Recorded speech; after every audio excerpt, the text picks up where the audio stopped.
vamos Gracias, papito. y vamos a comenzar orando. Padre bendito, gracias Señor por este tiempo. Gracias por la oportunidad que tú nos das de estar conectados a través de este medio, esta plataforma, para poder aprender más de ti, para conocer, tal como conversábamos hace un momento, cada vez que nos acercamos a tu palabra, cada vez que nos acercamos a tu presencia, aprendemos, somos instruidos por ti. Y hoy no queremos que eso no suceda, sino que todo lo contrario. Queremos que seas tú hablando nuestras vidas, que seas tú tocando nuestros corazones, que seas tú, Señor, enseñándonos cada día. En el nombre de tu Hijo Jesús, queremos que seas tú, Señor, glorificándote en este lugar, glorificándote en medio de todo lo que vamos a conversar y que seas tú hablando directamente a nuestros corazones. En el nombre de tu Hijo Jesús. Amén Amén. y amén. Bien, comenzamos entonces hoy con este nuevo tema. Se van a ir incluyendo las hermanas y hermanos poco a poco. Eh, y voy a compartir la pantalla con la PPT de hoy día. Bienvenida, hermana Fresia. Buenas tardes, hermano. ¿Es para todo esto hoy día?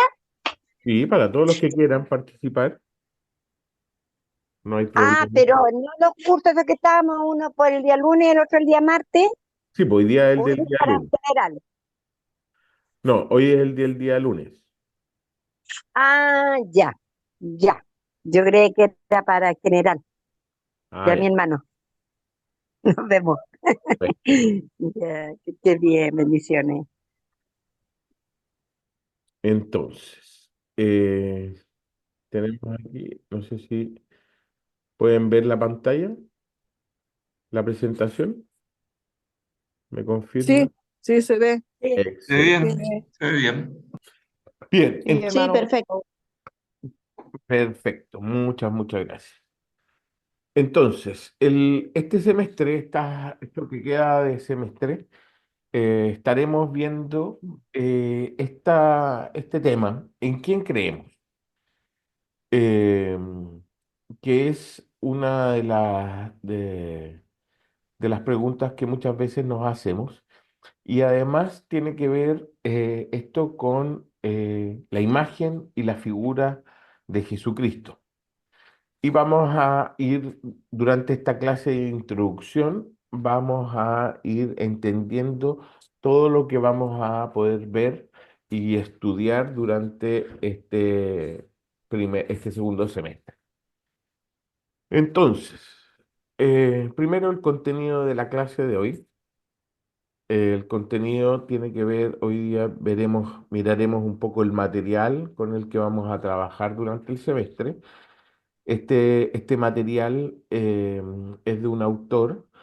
Vamos a entender también un poco, vamos a conocer al autor. Les tengo un videíto de unos minutitos ahí, de entre 8 y 9 minutitos máximo, de un poco la biografía del autor, de tal manera que nos hagamos también una idea de el autor del libro. Vamos a ponernos de acuerdo en la programación de las fechas de las clases y qué temas vamos a tocar en cada una de ellas. Vamos a hacer la introducción del curso y dentro de esta introducción vamos a tocar dos problemas o dos más que problemas, dos conceptos de Dios, Dios, como Dios ha hablado a nosotros y cómo Dios también ha actuado. Y finalmente una conclusión. Así que hoy es una clase introductoria, es una clase que vamos a aprovechar bastante y debería ser un poco más dinámica también.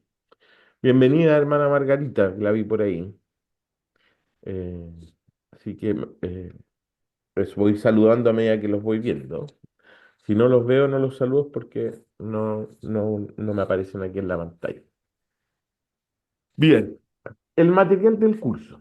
Bueno, este es el libro que vamos a utilizar, Cristianismo Básico, y tiene como subtítulo, ¿cierto?, En quién y por qué creemos. Este libro es del autor de John Stott. John Stott es un pastor anglicano inglés del movimiento evangélico en el mundo. Nació el 27 de abril de 1921 en Londres y fallece el 27 de julio del 2011. Fue uno de los principales autores del Congreso Mundial de Evangelización de Lausana en 1974 y en 2005 la revista Times posicionó a Stott dentro de de las 100 personas más influyentes del mundo. Eh, Tiene varios libros, de hecho también los jóvenes hoy día están trabajando con uno de sus libros, no con el mismo que vamos a ver nosotros, pero es bastante interesante el material de este autor. Y bueno, como les prometí, tengo un pequeño video que quiero que veamos para entender y conocer un poco de quién es John Stott. Voy a, Hubo un hombre cuya ambición fue el voy a configurarlo sí para que sea un poquito más rápido y no nos demoremos. Ahí sí. Yo ya lo vi en esta velocidad, así que sé que se ve bien. reino de Dios. En la segunda mitad del siglo XX, muchos países occidentales vieron un importante declive en la práctica de la religión. En un mundo cada vez más secularizado, los creyentes se preguntaban, ¿cómo es posible ser cristiano en una sociedad que ya no lo es? Pero hubo un ministro anglicano que se dedicó a responder a esa interrogante, llamado John Stott. Su convicción era que los cristianos debían ser ambiciosos para expandir el reino de Dios, impactando la sociedad secular con las escrituras y siendo relevantes a las necesidades de las personas.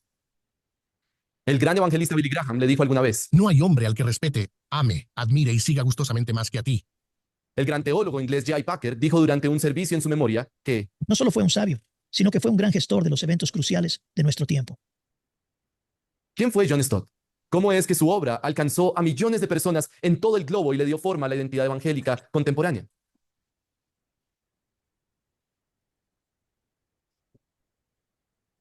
John Stott nació el 27 de abril de 1921 en Londres, en una familia acomodada donde su madre le inculcó el cristianismo anglicano. Creció en un entorno privilegiado, asistiendo a Rugby School, una de las más prestigiosas escuelas de Inglaterra, donde se formaban las personas adineradas del país.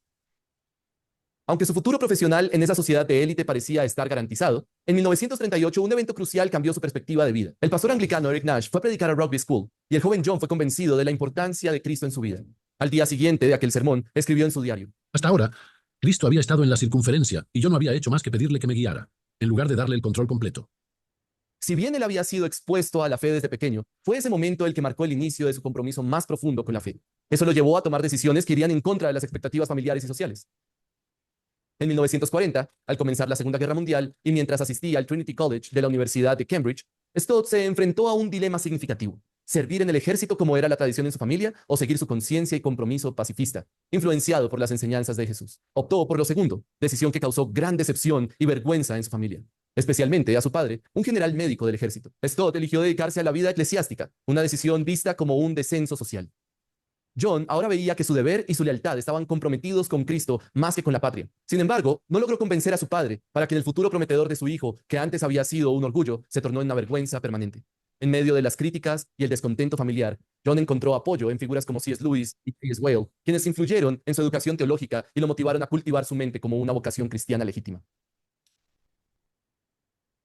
Desde sus días como estudiante en Cambridge, Stott fue reconocido por su dedicación y esfuerzo, lo que le valió varias distinciones académicas. En 1945, a sus 24 años, fue ordenado como ministro de la Iglesia de Inglaterra y comenzó su servicio en la Iglesia All Souls. Además, tuvo un importante ministerio entre los universitarios que mantuvo por 25 años, pues creía que era vital influenciar a los futuros líderes para transformar el mundo.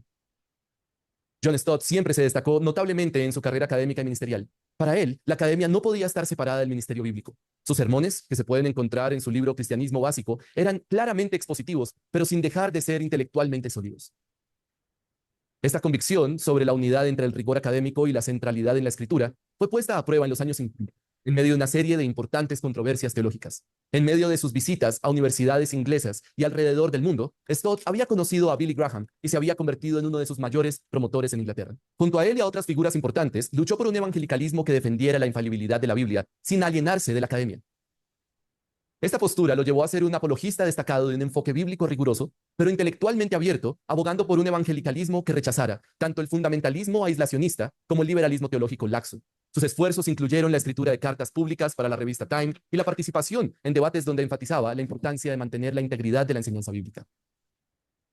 Además de sus aportes en la escena pública, Stott continuó sirviendo en su iglesia All Souls. El pastor principal era Earnshaw Smith, quien le había dado una visión evangelística y misionera a la congregación. Pero su salud se comenzó a deteriorar con el paso de los años, hasta que en 1950 falleció, momento en el que Stott se vio como su sucesor natural. Tanto los feligreses como el patronato de All Souls solicitaron al obispo de Londres y a la corona que él fuera nombrado rector, y 3 meses después el obispo y el rey Jorge VI aprobaron su nombramiento.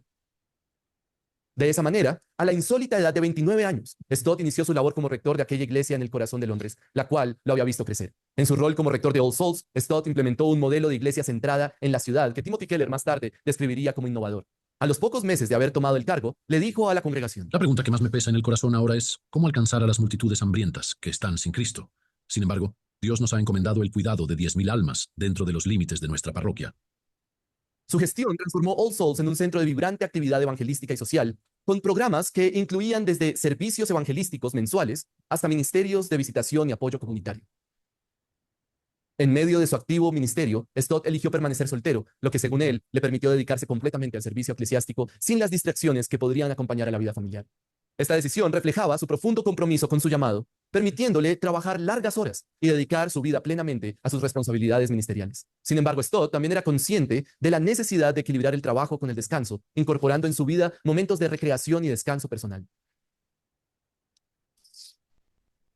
Durante los años 60, Stott continuó enfrentándose a desafíos asociados a los cambios sociales y culturales que impactaban a la iglesia y a la sociedad en general. A pesar de los éxitos de All Souls y su nombramiento como capellán vitalicio de la reina Isabel II, Stott estaba insatisfecho con el alcance limitado de la iglesia entre las clases más bajas y luchó por conectar con un público más amplio y diverso. Esa lucha reflejó su constante búsqueda de un avivamiento espiritual más profundo y extenso en Inglaterra.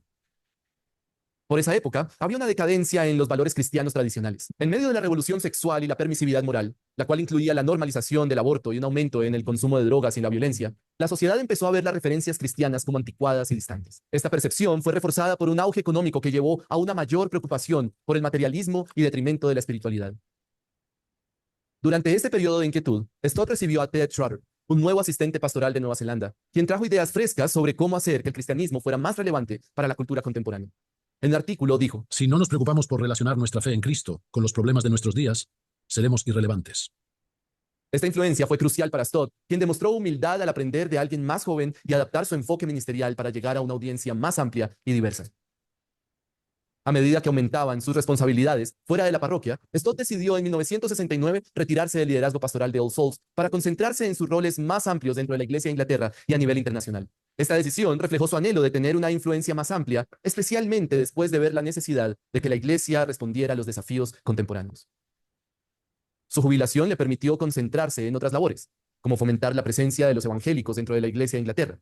En la década de 1950, Stott había iniciado la Eclectic Society y el Concilio Evangélico de la Iglesia de Inglaterra, organizaciones con las cuales fomentaba una preparación teológica sólida entre los jóvenes y promovía la unión entre los evangélicos. Después de dejar All Souls, tuvo la oportunidad de invertir tiempo en estas organizaciones, de manera que con el tiempo los evangélicos adquirieron una voz más fuerte y cohesiva dentro de la Iglesia.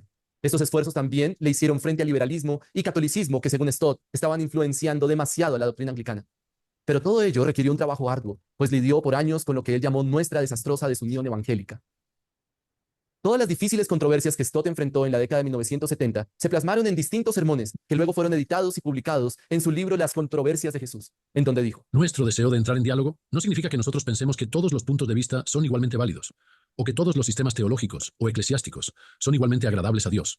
Solo significa que nosotros, que sabemos que tendemos al error y estamos afectados por el pecado, deseamos unirnos en conversación con otros que están igualmente afectados, pero aún estamos dispuestos a aprender de la Biblia lo que Dios, por su Espíritu, tiene para decirnos a todos. Durante los años 80, Stott alcanzó sus 60 años y no tuvo las mismas fuerzas para continuar con una carrera dentro de la Iglesia de Inglaterra. Por eso, en 1984 dejó el liderazgo del SEEC. Sin embargo, no detuvo sus esfuerzos en la educación de líderes que podían influir en la sociedad. En 1982, el Instituto de Londres para el Cristianismo Contemporáneo buscaba equipar a cristianos profesionales para que pensaran bíblicamente sobre su trabajo y tuvieran una presencia significativa en sus campos respectivos. En la década de los 90 se verían los frutos de esta labor, cuando muchos evangélicos alcanzaron puestos de alta jerarquía en la iglesia anglicana. Después de su separación del SEC, desde los 65 hasta los 85 años, su vida se enfocó en su ministerio internacional. De manera que casi profética, Stott vislumbró que el futuro de la iglesia estaba en el tercer mundo, como se le llamaba entonces a lo que hoy conocemos como el sur global, África, Asia y Latinoamérica. Así que fundó el Langham Trust, un fondo que se encargó de financiar jóvenes evangélicos para que estudiaran teología en el Reino Unido. Además, fundó el Evangelical Literature Trust, otro fondo que provee libros para pastores en países de escasos recursos. Hizo visitas a México, Guatemala, Costa Rica, Colombia, Perú, Ecuador, Argentina y otros países más. El legado de John Stott fue el de una profunda ambición por el reino de Dios en la vida de personas comunes y corrientes. Para él no hubo nunca tal cosa como un evangelio irrelevante, y mucho menos desconectado de las buenas obras. Alguna vez dijo lo siguiente durante una ponencia en 1978 en la Trinity International University. No estoy llamando a conformarnos al mundo, sino que estoy hablando sobre la insensibilidad de la Iglesia, cuando es trágicamente inconsciente y culpablemente indiferente al dolor y la agonía del mundo allá afuera. Prediquen a Jesús en su totalidad y su suficiencia, no solo su mensaje, sino también su estilo de vida. En una ocasión, un ministro de Quito, Ecuador, le contó que dio una charla a estudiantes marxistas sobre el Jesús auténtico, compasivo y radical de los evangélicos, a los que los estudiantes respondieron: si tan solo hubiéramos conocido a este Jesús, nunca nos hubiéramos hecho marxistas. Stott desempeñó un papel crucial en el evangelicalismo global, especialmente a través de su liderazgo en el Congreso de Lausana en 1974. Dicho evento reunió a 2.500 líderes evangélicos de 150 países y 135 denominaciones en Suiza para discutir y reafirmar la misión y doctrina fundamentales del evangelicalismo. Fue organizado como una respuesta a las tendencias universalistas del Concilio Mundial de Iglesias que amenazaban el mensaje del evangelio de salvación. En el Congreso se formuló el Pacto de Lausana, un documento que subraya la necesidad de combinar la predicación del evangelio con acciones tangibles de servicio y justicia. Este pacto reafirmó la autoridad de las Escrituras, la relevancia de la persona de Cristo, el rol del Espíritu Santo y la importancia del liderazgo y la cultura en la práctica del evangelismo. Toda la vida de Stott lo había dirigido hacia este momento. El Congreso y el pacto resultaron ser puntos culminantes en su carrera, reflejando su visión de un cristianismo que activamente busca influir y transformar la sociedad. El legado de Stott es su incansable ambición por un evangelio que trasciende el logro personal para enfocarse en la expansión del reino de Dios. En sus propias palabras, Las ambiciones para Dios, sin embargo, sí valen la pena. Nunca pueden ser modestas. Hay algo inherentemente inapropiado en apreciar ambiciones pequeñas para Dios. Una vez que estamos claros en que Dios es Rey, entonces nosotros anhelamos verlo coronado con gloria y honor. Nos volvemos ambiciosos por esparcir su reino y su justicia por todos lados. a través de su vida y ministerio, Stott encarnó la enseñanza de que los cristianos deben vivir con un compromiso profundo, no solo hacia la salvación de las almas, sino también hacia las necesidades profundas de la sociedad. Así, dejando un gran estándar para el liderazgo cristiano de todos los tiempos, John Stott partió a la presencia de su Señor el 27 de julio del 2011 a la edad de 90 años. ¿Y tú qué piensas? Bien, ese es un poco un pequeño gran resumen de la vida y obra de John Stott, el autor del texto con el que vamos a trabajar durante este semestre. Voy a repasar. Bienvenida hermana Amanda, bienvenida hermana Margarita, Carlita, bienvenida también. Y no sé si alguien se me queda. Hermana Susana, ¿cómo está? Dios la bendiga. Bien, vamos a avanzar y vamos a ver entonces ahora, ¿cierto? ¿Cómo vamos a distribuir el curso durante este semestre? Tenemos, si no me equivoco, 11 clases más, aparte de esta, serían 12 clases en total. Perdón. Y aquí están las 7 primeras clases a partir desde hoy, digamos, y la próxima clase del día 2. Tendremos clase todos los lunes, que hay de aquí en adelante, no hay lunes feriado. Yo todavía no tengo planificado viaje, así que debiéramos no tener problemas con los días lunes.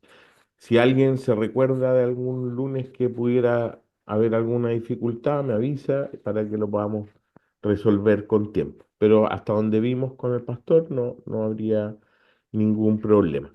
Y aquí están los tópicos que vamos a ir tocando. El curso se divide en dos partes. La primera parte es la persona de Cristo y contempla tres temas principales, que es las pretensiones de Cristo, el carácter de Cristo, la resurrección de Cristo. Y posteriormente nos quedarían, aquí estaríamos prácticamente todo el mes de octubre, con una clase del mes de noviembre, y ya tendríamos después la segunda parte, que es un poquito más corta, que es la obra de Cristo, ¿cierto? La muerte de Cristo en términos más generales y qué es ser, qué es ser cristiano, eh, como último punto. Este es un curso que si bien es bastante básico, eh, también tendremos la oportunidad de profundizar en algunos pequeños puntos, pero cada detalle que hay acá, si usted considera a veces que el curso es muy básico, también va a encontrar detalles que probablemente no sabía o que no había visto desde esta perspectiva, etcétera, etcétera. Entonces, este curso llamado ¿En quién creemos? Es parte de una gran materia que se llama Cristología y es finalmente conocer más de cerca, hacer un doble clic, ¿cierto?, a la persona de Jesús. Y para eso vamos a comenzar con la introducción de tal manera de que se pueda también entender bien este texto. Si ustedes ven, se fijan aquí en la primera lámina, tenemos una frase que tal vez la hemos escuchado en alguna parte o alguna vez. Y dice así, hostil con la iglesia, amigable con Jesús.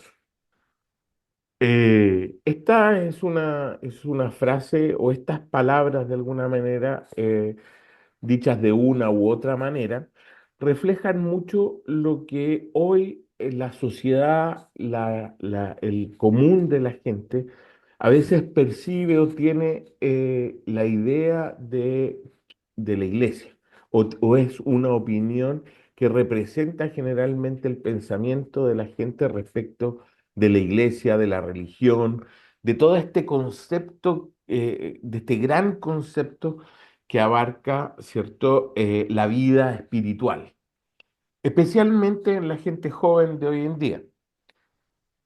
La gente se opone hoy día, la juventud y en general gran parte de la sociedad, se opone a cualquier cosa que tenga olor a institucionalismo, que destaque por cosas preestablecidas y privilegios inamovibles. Y evidentemente en ese contexto la iglesia es una de las instituciones más rechazadas por este concepto.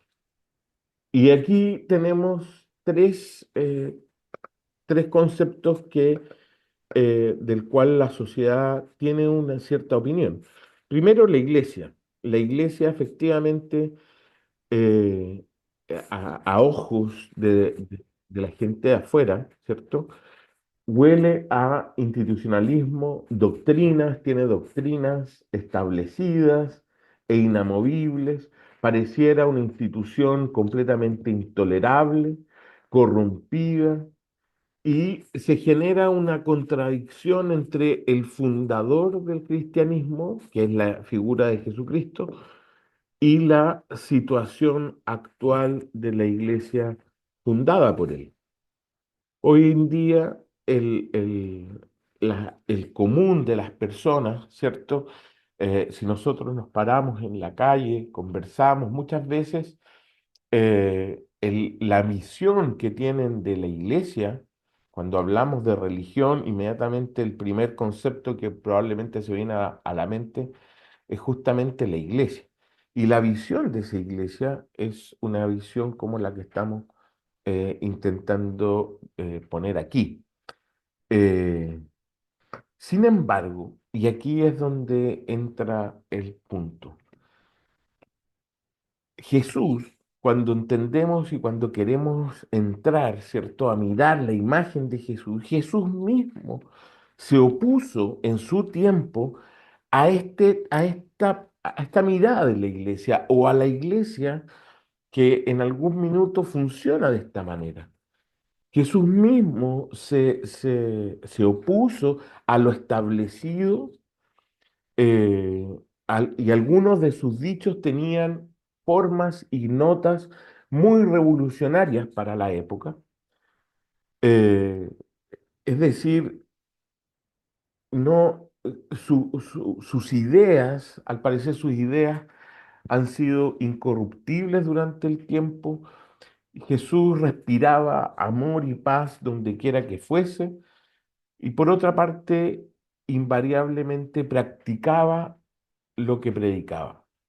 Por lo tanto, cuando nosotros escuchamos y miramos a nuestra sociedad, que tiene muchas veces una visión de la iglesia corrompida, intolerable, eh, con doctrinas inamovibles, asociamos a Jesucristo o a la imagen de Jesucristo, a la figura de Jesucristo, a este mismo punto eh, sin detenernos a pensar y a observar, ¿cierto? Que realmente Jesucristo también fue en contra de todo esto. Aun cuando, y lo que estoy diciendo no es que Jesucristo vaya en contra de la iglesia, bajo ningún punto de vista, porque Jesucristo es la piedra angular de la iglesia.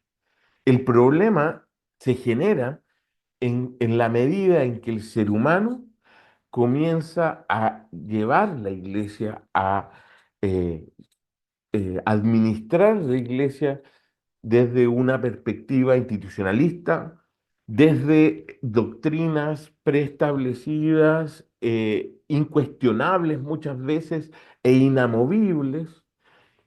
eh, una iglesia, de nuevo y repito, intolerable frente a ciertas cosas, corrompida. Y estoy hablando de iglesia no pensando en alguna denominación, no pensando en alguna rama de la iglesia cristiana, sino que en general, ¿sí? Y esto es lo primero que tenemos que entender. Jesucristo, si bien es la piedra angular de la iglesia, no es la iglesia. La iglesia es una institución, ¿cierto? Donde Jesucristo efectivamente es la piedra angular, pero Jesucristo, cuando vino a la tierra, Dios mismo hecho hombre, ¿cierto? Muchas veces eh, se, se, se enfrentó justamente en contra del institucionalismo que se había establecido en la época, de las doctrinas inamovibles de los fariseos, la intolerancia respecto de muchos sectores de la sociedad, corrompida respecto justamente de la manera en que los fariseos y saduceos usaban las escrituras para esclavizar a las personas.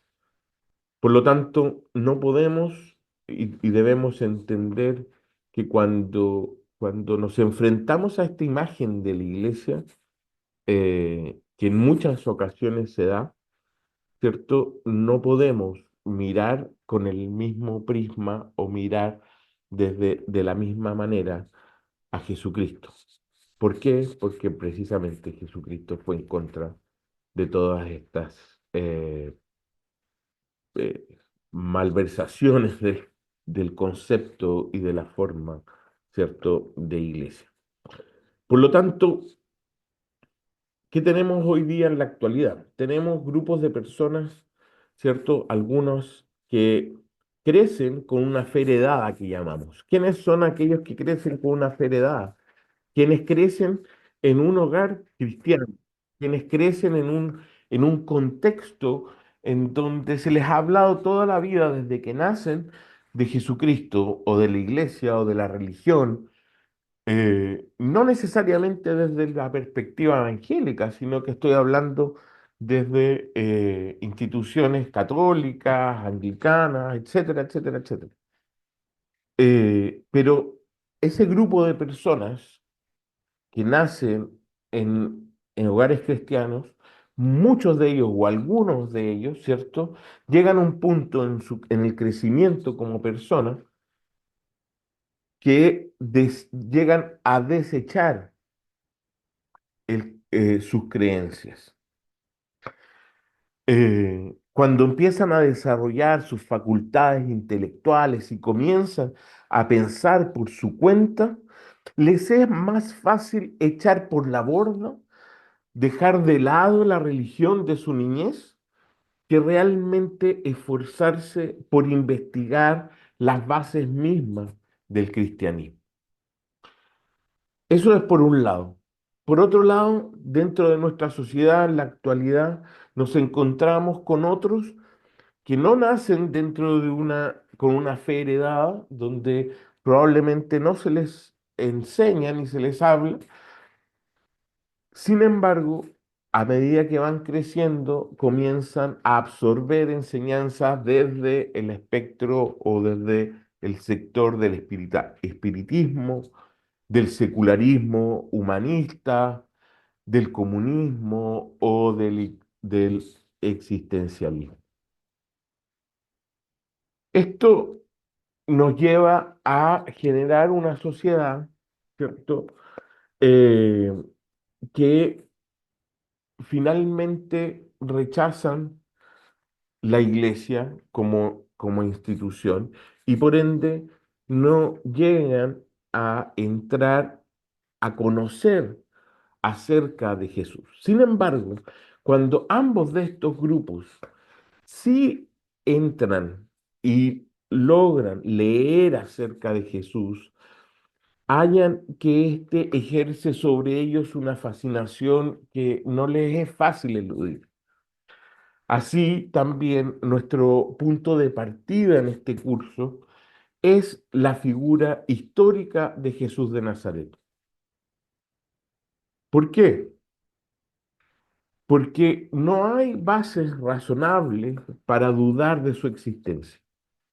Respecto de este es el punto desde donde partimos respecto de todos aquellos que puedan estar acá en este curso, ¿cierto? Respecto de que es, es absolutamente cierto y es una verdad comprobada, ¿cierto? La existencia de Jesús de Nazaret.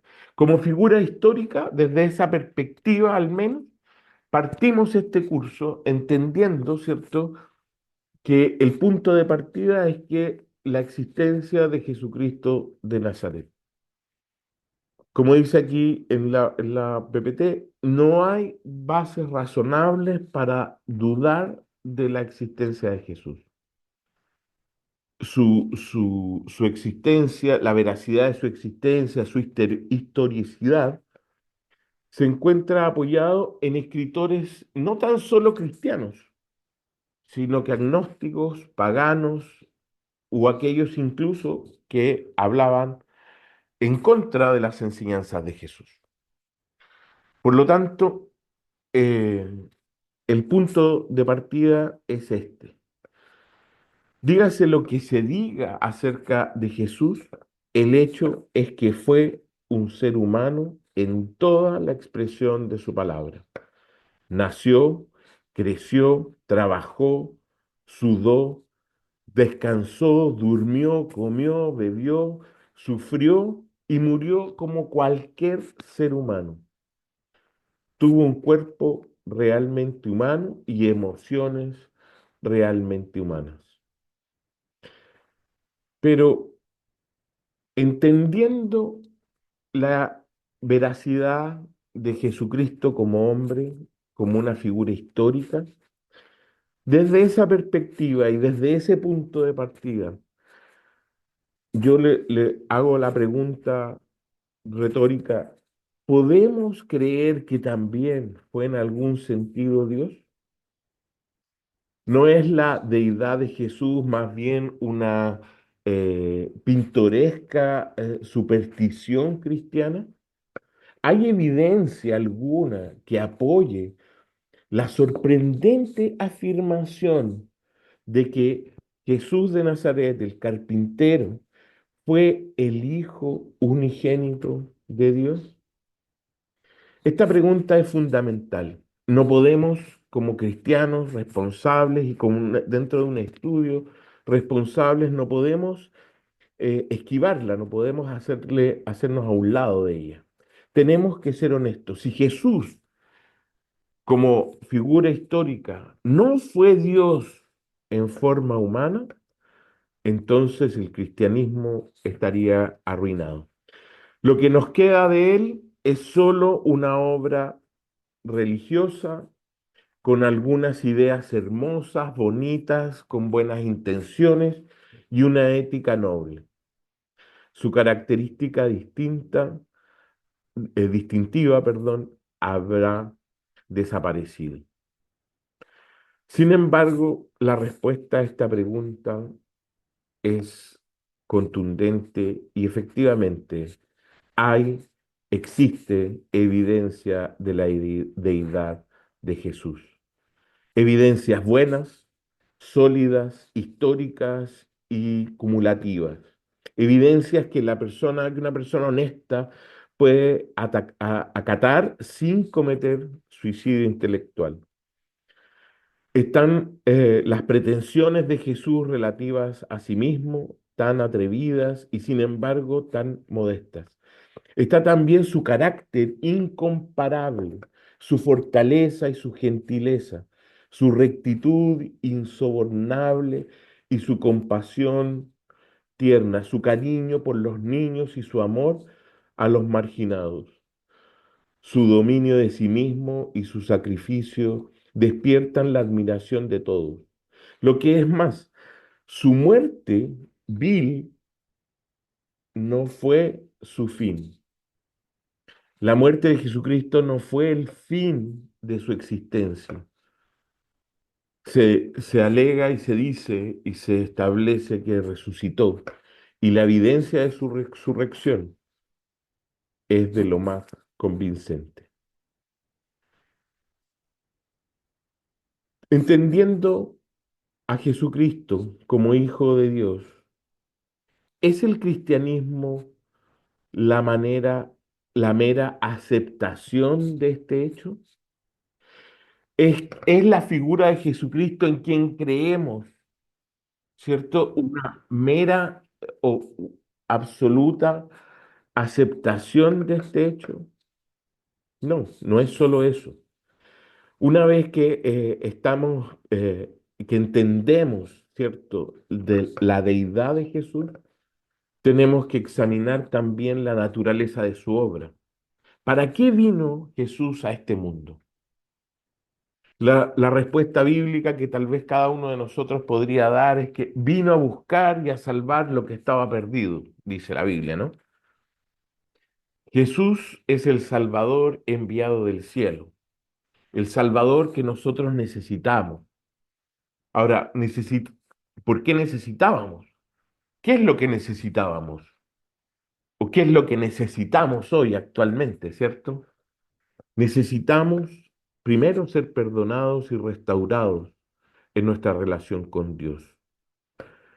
Un Dios santo, quien nos ha, y de quien en realidad nuestros errores, nuestras fallas nos han separado de este Dios. Necesitamos ser liberados del egoísmo y recibir la fortaleza para vivir según nuestros propios ideales. Necesitamos aprender a amarnos entre las personas, cada uno, en nuestras comunidades, en nuestros barrios, en nuestras iglesias, en nuestros trabajos, en nuestros estudios, los unos a los otros, tanto con aquellos que nos parecen simpáticos, con aquellos con quienes tenemos afinidad, pero tal vez más difícil es amarnos con quienes no nos caen tan bien, con quienes podríamos considerar tal vez nuestros enemigos. Este es el significado de la salvación. Esto es lo que Cristo vino a conquistar, a buscar para nosotros mediante un acto que tal vez ninguno de nosotros hubiese eh, estado dispuesto a hacer, su muerte y su resurrección.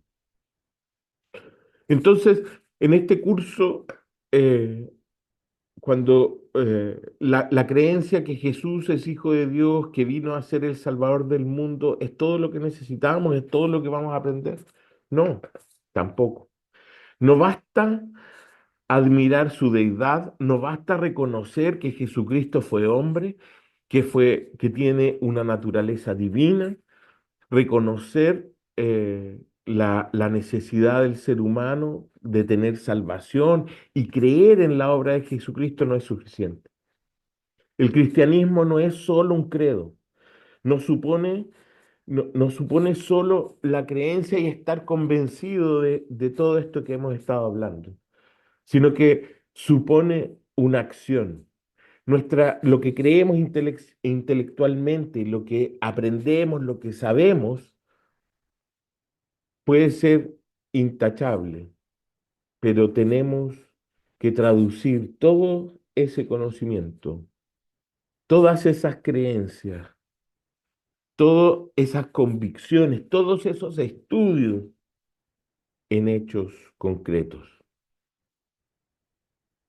¿Qué podemos hacer entonces? Tenemos que comprometernos con Jesucristo y comprometernos de todo corazón, con todo lo que somos, con todo lo que tenemos, con todo lo que hacemos, sin reservas personalmente. Tenemos que humillarnos delante de Él, tenemos que confiar en Él como nuestro Salvador y someternos a Él como nuestro Señor. Y luego tomar puestos como miembros fieles de la iglesia o de una congregación, ciudadanos del reino de Dios, responsables también de llevar este mensaje, de llevar este conocimiento, de llevar estas acciones a otros.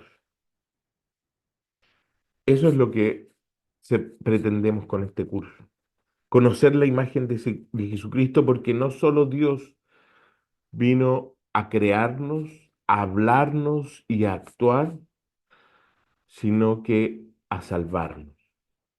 Y eso es lo que nos lleva a acercarnos a Jesucristo, a tener este acercamiento a través de conocer la figura de Jesucristo. Ahora, ¿por qué, cómo tomamos, cómo encaramos, ¿cierto?, esta problemática respecto de la imagen de Jesucristo? Y fíjense aquí en este texto. Tal vez cada uno de nosotros, cada uno de ustedes podrá reconocer esta primera frase. En el principio creó Dios. Todos aquellos que hemos abierto, al menos en la primera página de la Biblia, entendemos y reconocemos este texto. En el principio creó Dios.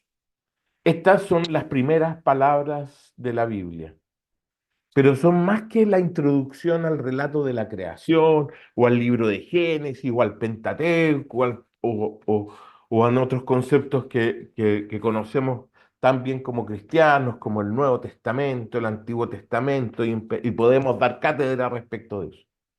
Estas simples palabras son la llave que abre nuestra comprensión de la totalidad de la Biblia, porque nos dice que la religión, y quiero poner este término, a mí realmente el término religión no me gusta mucho porque a veces se parece, es mal utilizado, pero tal vez si pudiéramos cambiar este término por una palabra muy parecida semánticamente, que es relación, tal vez lo podríamos entender mejor. Nos dice que la relación que podemos encontrar en la Biblia con Dios es la relación que la inicia o de la iniciativa de Dios. Es muy interesante como que nunca podremos tomar a Dios por sorpresa. Es Dios mismo tomando la iniciativa. Nosotros nunca podríamos anticiparnos a Dios. Él da siempre el primer paso. Está en el principio. Antes que el hombre existiera, antes que la tierra existiera, Dios actuó. En estas palabras podemos entender y ver cómo Dios actúa antes que el ser humano tratara de buscarle. Él ya le había buscado. La Biblia nos muestra al hombre tentando, tanteando, perdón, para encontrar a Dios, sino que Dios yendo a buscar al hombre. Fíjense lo interesante y lo conversamos hace unas semanas en una de los sermones que me tocó dar el mes pasado, si no me equivoco, cuando hablamos justamente de la creación. Y fíjense cómo Dios crea todas las cosas. Dios eh, crea todo lo que conocemos y lo que estamos por conocer. Pero el relato de la creación tiene un concepto especial que tal vez no muchas veces nos damos cuenta. Y es que el hombre fue creado al final de todo. Y uno podrá decir, algunos podrían decir, uy, esa es una actitud tal vez un poco arrogante, diciendo, y tal vez el texto está asumiendo que el ser humano es lo último en lo que Dios pensó. Pero la verdad es que y cuando analizamos ese texto en contexto con otros relatos de la creación de la época, entendemos y nos damos cuenta que el autor, el escritor, lo que está intentando decir y lo que está intentando mostrar es todo lo contrario. Es que el ser humano, la creación del hombre por Dios, era tan especial que debía estar todo preparado para la llegada de Dios, para la llegada del hombre. El ser humano, usted, yo y cada uno de los seres humanos, sin importar en lo que creen. Y esto es tremendo porque entendemos el carácter del Dios creador, ¿cierto? Sin discriminar, sin esperar siquiera que el ser humano lo siga, porque todo aquel que ha sido creado, todo hombre que fue creado fue tremendamente especial para Dios. Precisamente por ese concepto, Dios no se da, no nos crea primero, sino que se da el tiempo. Ocupa una semana, así como lo tenemos hoy día, ¿cierto? Para crear todo lo necesario para la llegada del hombre. En esa oportunidad hacíamos la metáfora respecto, o la comparación respecto de aquellas familias que esperan un hijo. Cuando la familia, ¿cierto?, se entera de que la madre está embarazada y que va a llegar un hijo, la familia se prepara. Separa un cuarto, una pieza, como lo decimos acá, ¿cierto? La pinta, compra una cunita, ¿cierto? Ropita, juguetitos, etcétera, etcétera, etcétera. Y se prepara todo el ambiente, se prepara la casa, se prepara el dormitorio, se preparan las comidas, se prepara, cambia toda la dinámica y nos preparamos para recibir a ese hijo, a veces primero, segundo, etcétera. Dios se dio el tiempo y preparó todo. Nos creó con toda la casa ya ordenada, lista, bonita, perfecta para nosotros, para recibirnos a nosotros. Cuando decimos que Dios creó, Dios habló, Dios actuó, realmente estas tres frases constituyen el resumen de la relación que Dios quiere con nosotros a través de la Biblia. Primero, Dios nos crea. Luego, Dios nos habla mediante, y esta palabrita la dejé así en negrito, mediante la revelación, porque si bien aquí muchos tal vez ya la hemos pasado en otros cursos, en el semestre pasado también la conversamos, en el año pasado también, ¿cierto? Pero puede haber alguien que no haya tomado esos cursos y no sepa a qué nos referimos con revelación. Así que más adelante lo vamos a ver. Pero Dios nos habla mediante su revelación. Si Dios habló, Jesucristo es su palabra más grande y final. Con Jesucristo, la obra en ese sentido de hablarnos, de entregarse, de revelarse a nosotros, fue la obra culmina. Pero no solo Jesucristo representa a Dios mismo, ¿cierto? Hecho hombre, relacionándose y hablando a través de nosotros, sino que Dios actuó. Y su hecho más noble es la redención del mundo mediante la muerte de Jesucristo. Por lo tanto, estos dos conceptos, Dios habló, Dios actuó, están estrechamente ligados a la vida y obra de Jesucristo. Y es por eso que este curso eh, se enfoca en la imagen y figura de Jesucristo. Por eso este curso o este taller, podríamos llamarlo también, ¿no?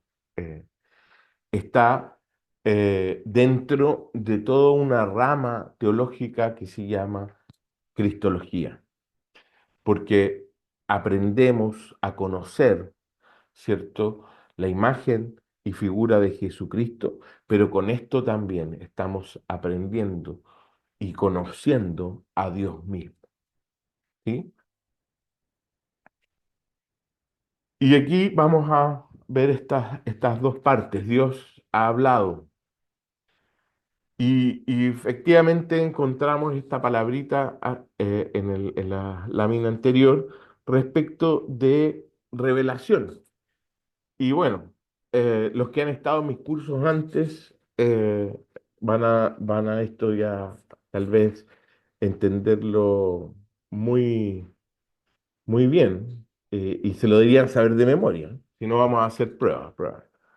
Revelación, entonces, ¿qué es esta palabra que todos los canutos, ¿cierto? La ocupamos y Dios se me reveló y Jesucristo se reveló y todos se revelaron y a veces ni siquiera entendemos bien qué es lo que significa esta palabra o a qué le llamamos la revelación divina o la revelación de Dios.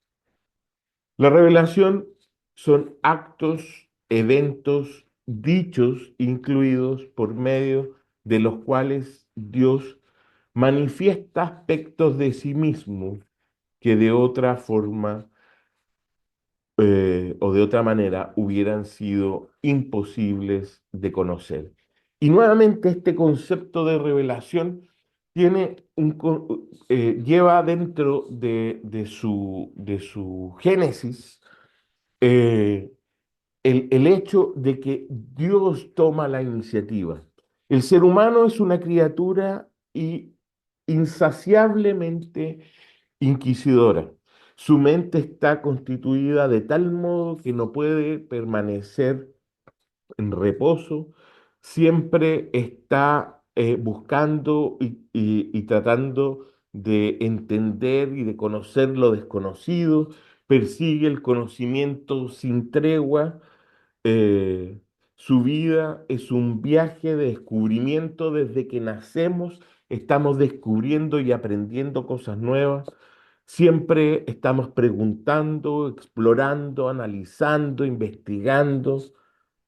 Nunca nos cansamos de preguntar ni de preguntarnos muchas veces a nosotros mismos ciertas cosas. Y aún así el ser humano a veces nos quejamos de aquellos niños que llegan a esa etapa del preguntar todo, ¿y por qué? ¿Y por qué? Pero somos en esencia de la misma forma. Estamos siempre cuestionándonos y preguntándonos. Ahora bien, cuando la mente humana comienza a preocuparse por Dios, queda muchas veces perpleja, porque tropieza en una situación que es insostenible para el ser humano y que evidentemente no nos debe sorprender, porque Dios, quien quiera o cualquier cosa que sea, es infinito, mientras que nosotros somos criaturas infinitas. Dios, por lo tanto, está total y absolutamente fuera de nuestro alcance. Por consiguiente, nuestra mente no puede ayudarnos de inmediato a entender cosas que eh, están fuera de nuestro alcance particular. Sin embargo, Dios es quien toma la iniciativa. Eh, Nosotros no podemos subir hasta la mente infinita de Dios. No hay escaleras para lograr esto. De hecho, en la escritura, esto también en la Biblia podemos encontrar textos que hablan de esto. Se le pregunta, por ejemplo, a Job, ¿crees que puedes penetrar en los misterios de Dios? ¿Es esta situación imposible? Y esto podría haber permanecido de la misma manera si Dios no hubiese tomado la iniciativa para corregirlo. Por lo tanto, el hombre hubiera permanecido siempre en esta ignorancia o en un agnosticismo impuesto. Sin embargo, como decíamos, Dios ha hablado, ha tomado la iniciativa para revelarse a sí mismo. Ahora podemos a través de de este acto, de este primer acto de Dios respecto de la revelación, de hablarnos, podemos comprender eh, la doctrina cristiana. Y entendemos también que dentro de este descubrir, ¿cierto? De esta revelación, existen dos conceptos dentro de la revelación o dos maneras de las cuales Dios ha hablado también al ser humano. Y una es la revelación de Dios a través de la naturaleza. Dice la Biblia, dice un salmo, Salmo 19, El cielo proclama la gloria de Dios. De su creación nos habla la bóveda celestial. Lo que de Dios se puede conocer, dice Romanos, ellos lo conocen muy bien porque Él mismo se lo ha mostrado. Pues lo invisible de Dios se puede llegar a conocer si se reflexiona en lo que Él ha hecho. En efecto, desde que el mundo fue creado, claramente se ha podido ver que Él es Dios y que su poder nunca tendrá fin. Romanos 1, 19 y 20. Esto es lo que comúnmente llamamos como revelación general o revelación natural. Lo estudiamos también en el curso pasado. Así que hoy solo para recordarnos. Es la misma creación de Dios, la misma perfección del ser humano, la misma perfección de la naturaleza, la que habla de, de Dios y nos habla a nosotros de Dios, de su carácter, de su forma, de la manera en que Él tiene de hacer las cosas. Pero esto no basta.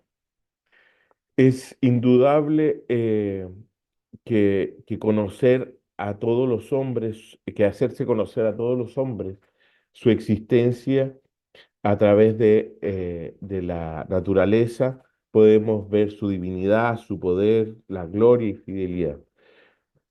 Pero si el ser humano ha de conocer personalmente a Dios, si pudiera alcanzar, ¿cierto? El conocimiento de lo que hablábamos hace un rato, de las características, del- de, de los aspectos de Dios específicos, a través de otra manera que no necesariamente sea la naturaleza, es lo que también llamamos como revelación especial, donde tenemos ahí, eh, am, tenemos la escritura, ¿cierto? La revelación especial es aquella que fue dada a un pueblo especial por medio de mensajeros especiales, profetas del Antiguo Testamento, apóstoles en el Nuevo Testamento. Es también una revelación sobrenatural, ya que fue dada por medio de un proceso generalmente denominado o que nosotros hemos de alguna manera estudiado también, el proceso de la inspiración. Y aquí entra otro término que también es un término con el cual hablamos los cristianos y decimos, eh, hablamos acerca de la inspiración y de Dios inspirador y de este concepto lo manejamos muy bien en nuestras iglesias y en el cristianismo. Sin embargo, ¿cuál es su verdadero significado? Y aquí lo podemos ver. Inspiración es la acción por medio de la cual Dios habilita a los escritores para que capten y transmitan la revelación adecuadamente. Por lo tanto, estos dos conceptos trabajan en conjunto. Dios se revela al hombre mediante eventos, dichos, actos, ¿cierto? Que manifiestan y que nos permiten ver y conocer aspectos de Él mismo que de otra manera no hubiéramos podido conocer.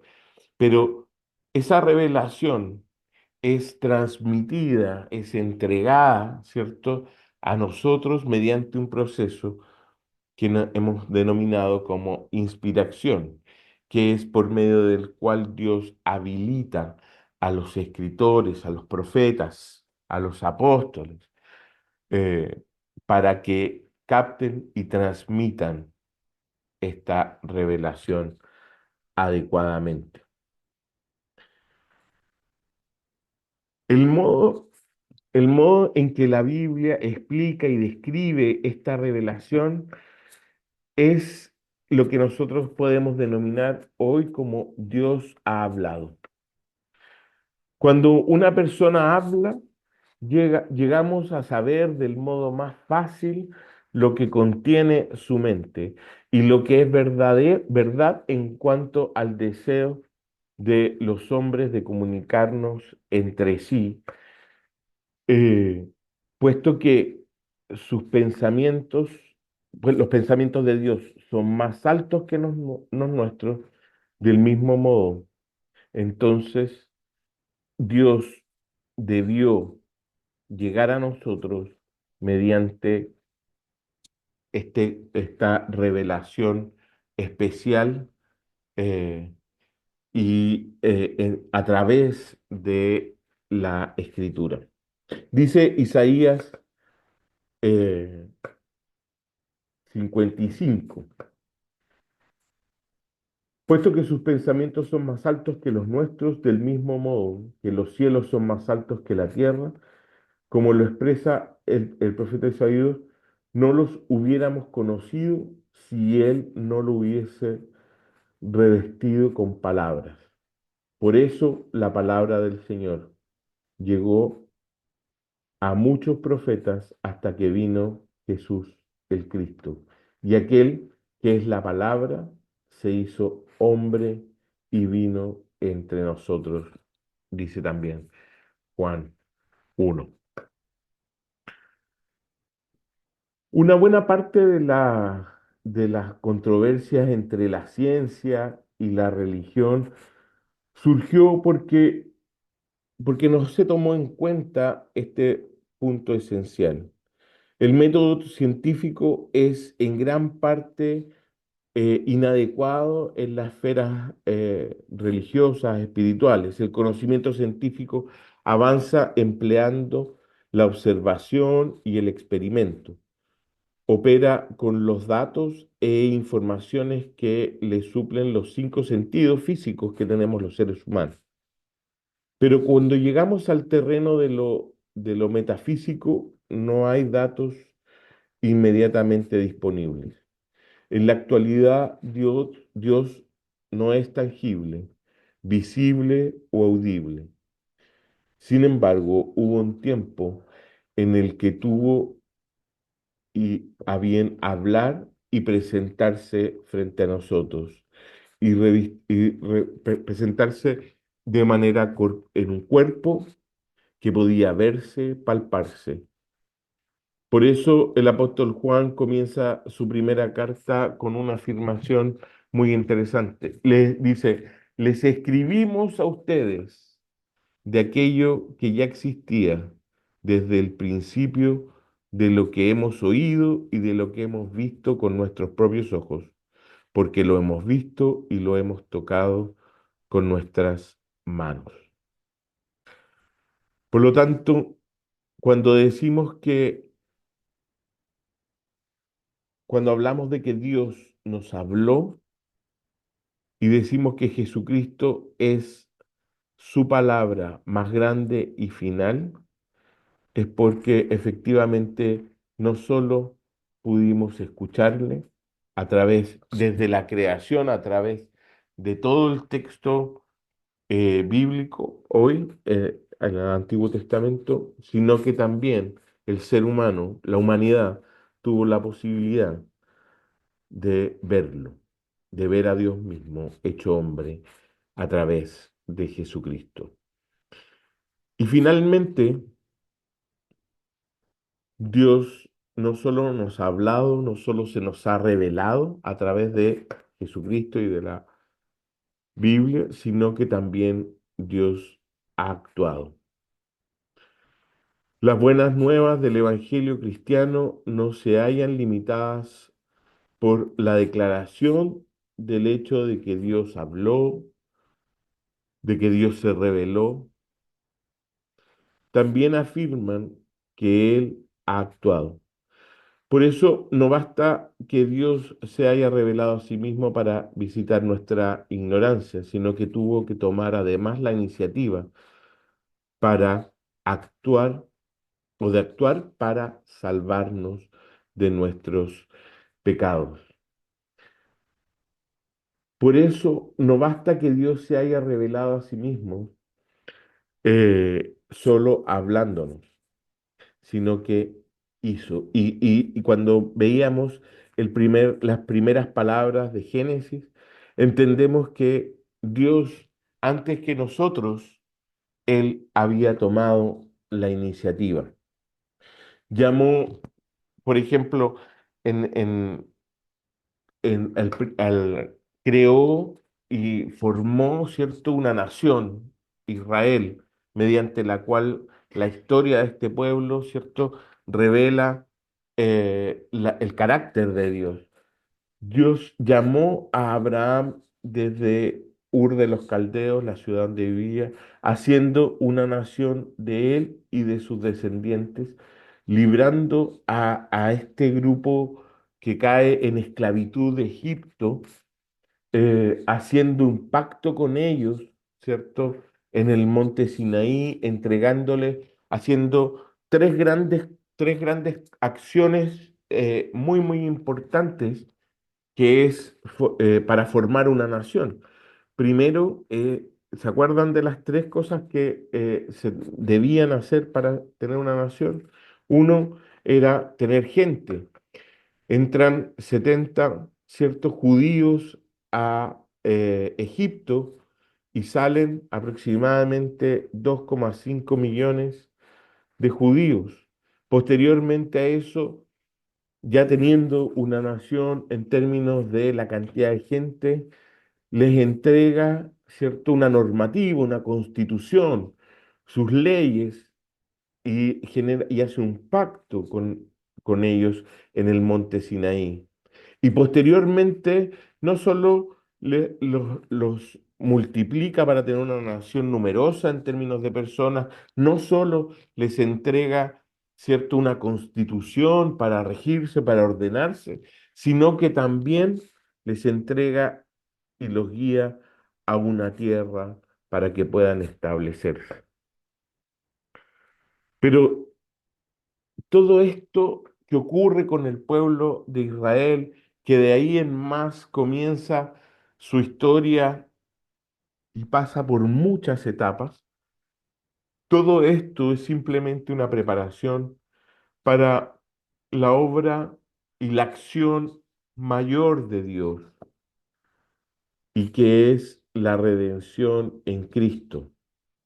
Es el rescate de nosotros a través de Jesucristo. Lo veíamos el domingo pasado, antepasado, también respecto de justamente este Jesucristo como imagen, como abogado frente a nosotros. Él viene a rescatarnos, pero ya no a rescatarnos de la esclavitud de Egipto o del destierro en los territorios babilónicos o por el imperio babilónico, sino que hoy tenemos que ver a Jesucristo como el Salvador, como el rescatador de nosotros en el exilio y la esclavitud del pecado, de los errores, de las faltas que cometemos. Fue por eso principalmente que Jesús vino como Salvador. Dice la Biblia, Mateo 1:21, le pondrás por nombre Jesús, se llamará así porque salvará a su pueblo de sus pecados. Pablo le escribe a Timoteo, esto es muy cierto y todos deben creerlo, que Cristo Jesús vino al mundo para salvar a los pecadores, de los cuales yo soy el primero. Lucas también dijo, pues el Hijo del Hombre ha venido a buscar y a salvar lo que se había perdido. Él es como el pastor que perdió una de las ovejas de su rebaño. Y la historia nos dice, ¿cierto? El texto del pastor, ¿cierto? De las ovejas, de la oveja perdida, que eran 100 ovejas. O sea, es decir, por una que se perdió, él deja a las 99, es tan importante esa una, ¿cierto? Que deja a las 99 para salir a buscar por los montes a la oveja perdida hasta que la encontró. Lucas nos relata esta historia también. Y es decir, en toda la Biblia, en esta revelación de Dios, se puede resumir, como lo dijimos hace un momento. Dios creó, Dios habló, pero Dios actuó también.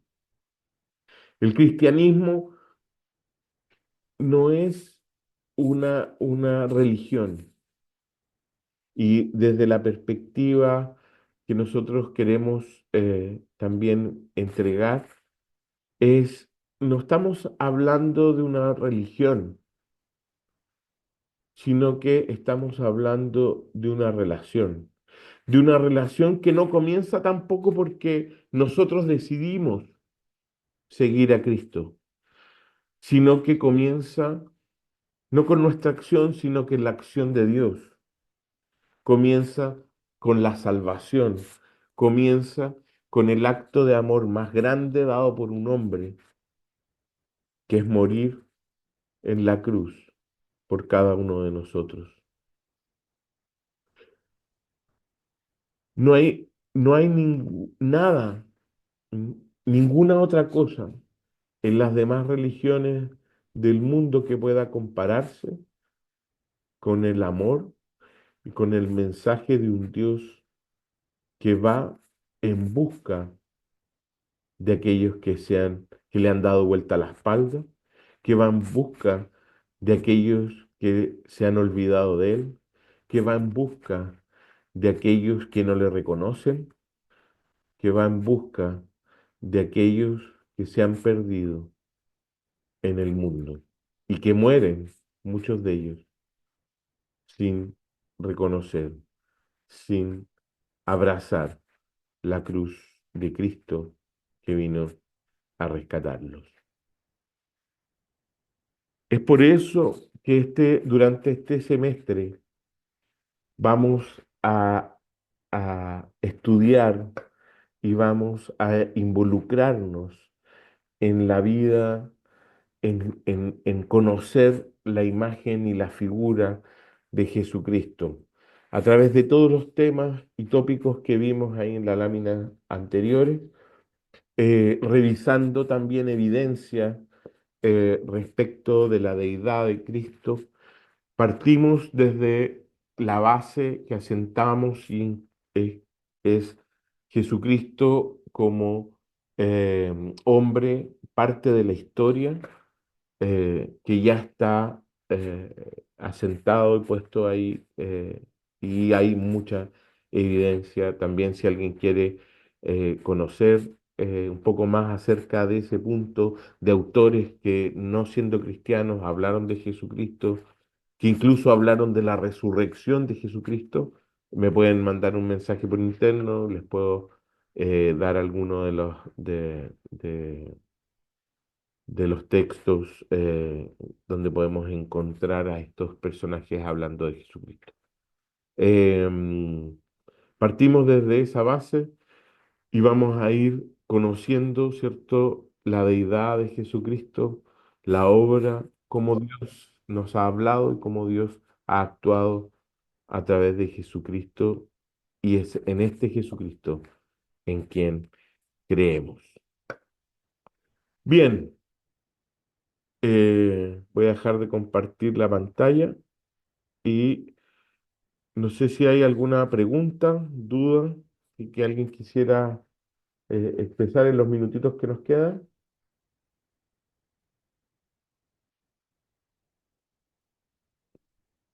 Parece que no. Más que una pregunta, hermano, es una eh, mini investigación. Usted habló de religión y lo que nosotros profesamos no es una religión, sino que una relación. Yo busqué la palabra religión en el Nuevo Testamento, que es la que debiera contenerlo con mayores posibilidades, y solo aparece 4 veces. en el Nuevo Testamento la palabra religión. Dos de ellas en el libro de Hechos, refiriéndose a la secta de los fariseos como religión. Y las otras dos aparecen en la carta de Santiago. Y una de ellas dice, la religión pura y sin mácula delante de Dios el Padre es esta: visitar a los huérfanos, a las viudas, en sus tribulaciones y guardarse sin mancha del mundo. Efectivamente, lo nuestro es relación. Ujú. Gracias, hermano Roberto. María Inés, ¿quería decir algo? Agradecerte, José Raúl. Eh, Me gustó mucho este nuevo curso que estamos teniendo, que sin duda hay muchas cosas que nosotros conocemos, pero también hay muchas que también las tenemos de repente medias confusas. Y así es que me gustó mucho y Dios te bendiga por este curso que estamos, que empezamos ya hoy. Así que muy contenta. Gracias, María Inés, gracias. Sí. Bueno, al pastor se le ocurrió el curso. Yo debo decir que soy un siervo nomás, un, un esclavo ahí. El pastor me da la pega y aquí la hacemos con mucho gusto y cariño.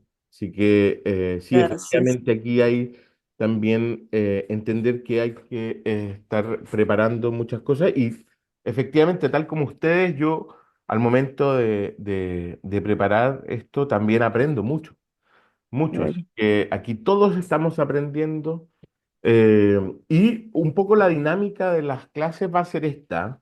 Las veces pasadas, a veces nos alargábamos mucho en función de hacer ciertas interacciones dentro de la clase. Sin embargo, a veces eso puede ser bueno o puede ser negativo y nos tomaba a veces nos tomaba más tiempo o nos desviamos. Entonces, la dinámica que vamos a ocupar hoy, en este semestre, es que yo voy a exponer la clase y al final vamos a hacer ciertas preguntas. De esa manera se toma el contexto completo de lo que se quiere llegar y así no nos desviamos. Carlita, bienvenida primero y tiene la palabra. Hola, no puedo Hola. activar mi cámara por problema ahí de configuración, pero no es una pregunta, simplemente dar las gracias, José Raúl, por esta invitación.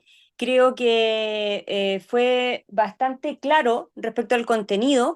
Efectivamente, das un inicio a lo que es el conocimiento de Jesucristo y de verdad te lo agradezco porque es remover también un poco lo que uno conoce y sabe Ujú. respecto a Jesucristo y cómo esto nos va acercando más hacia Él. Así que solo darte las gracias por esta instancia y espero seguir participando junto a ustedes. Gracias, Carla, gracias.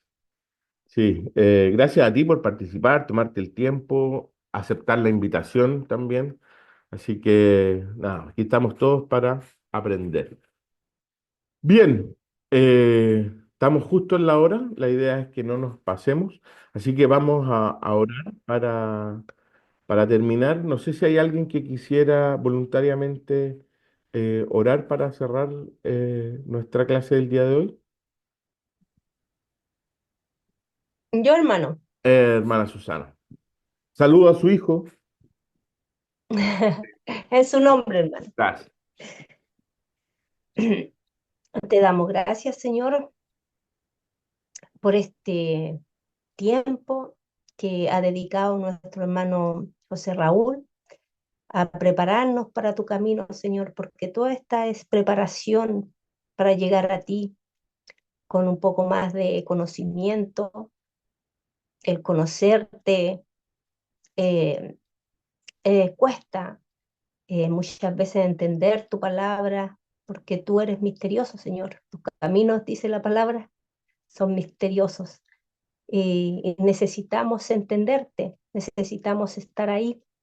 Y Y este discipulado, Señor, nos ayuda enormemente a conocer aún más tu palabra por medio de otra persona que la conoce mejor que nosotros.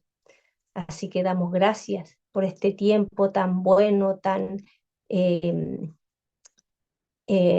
lleno de aprendizajes significativos para nosotros. Bendice, Señor, a todos los que están en este taller y que puedas traer más discípulos para que te conozcan, Señor.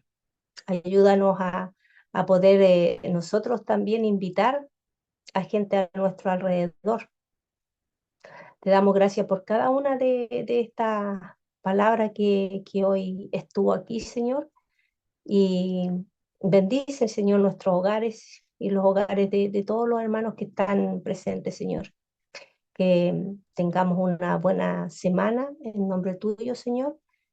Y, y nada más que agradecer porque yo estoy tan lejos y puedo estar aquí presente. Muchas gracias, Señor, en el nombre de nuestro Señor Jesucristo. Amén. Amén. Bien, entonces Amén. nos vemos la próxima semana, el próximo lunes, el José domingo. Raúl, Sí, un segundito. Gracias, José Raúl. De nada. El domingo, acuérdense que está el aniversario de nuestra iglesia, así que a motivarse, a ir a participar, e invitar a otros también, vecinos, amigos. Es una instancia también para abrir nuestra comunidad, mostrar, celebrar el tiempo que llevamos ahí en este sector de Viña del Mar.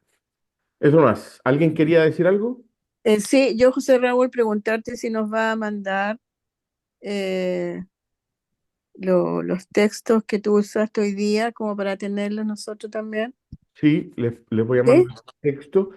Eh, pero les voy a mandar un texto más reducido para la siguiente clase. O sea, es decir, que durante la semana ustedes puedan leer, se me olvidó decir eso, puedan leer un poquito, no mucho, no más de Ujú. de una plana, una cosa así, una Ya, idea central, de tal manera de que la puedan traer leído a la clase. ¿Ya? ya, Así ok. pero igual voy a mandar el texto completo a medida que van pasando las clases. Ya, Eh, muchas gracias, José Raúl. Ahí está Daisy mostrando un libro. Este libro, Cristianismo Básico, es otra, no es exactamente el mismo que estamos usando. De hecho, ese que está mostrando Daisy ahí es el que están usando nuestro grupo de jóvenes para su discipulado. Así que recomendado el autor, John Stott, si lo encuentran por ahí, buenos libros. Bien, eso sería entonces. Hasta la próxima semana. El domingo nos vemos los que nos vemos. Que el Señor Gracias. los bendiga. Buenas Gracias. noches, Chao, que bendiciones. estés Buenas noches a bien. todos. Chao, gracias, Chao. José Raúl. Chao. Muchas gracias. Bendiciones a todos. Gracias a ustedes por Y conectarse. cuídense mucho. Chao, chao. Chao.